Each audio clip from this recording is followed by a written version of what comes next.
ဒီ iPhone 4လေးနှလုံးကိုနည်းမဲဖောက်ပေးမယ်ဆိုပြီးတော့အဲ့ဒါစစ်ကြည့်လိုက်တော့ဒါလေးတွေကဘာမှသိပ်သုံးလို့မရဘူးခလေးဆော့ရုံတသားပဲရမယ်ပေါ့နော်အဲ့ဒါကြောင့်နည်းကမဲဖောက်ပေးရသေးတာပါသူက version ကလည်းအရင်နှိမ့်နေပြီးရင်ဒီ 4လေးတွေက CDMA version USA နိုင်ငံအတွက်တည်တံ့ထုတ်တာမို့လို့ USA နိုင်ငံမှာပဲသူက SIM သုံးလို့ရပါတယ်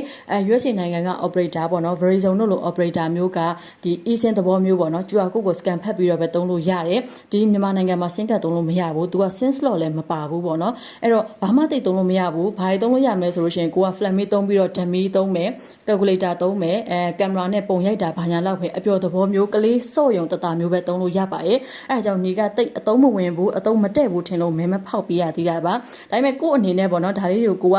အသုံးဝင်နိုင်တယ်အသုံးတဲ့မယ်လို့ထင်တဲ့သူတွေလိုချင်တဲ့သူတွေကညီကို comment မှာမှန်းခဲ့ပေးလို့ရပါတယ်နော်ညီမှန်းထားတဲ့လူတွေက2ယောက်ကိုညီလက်ဆောင်ပေးပါမယ်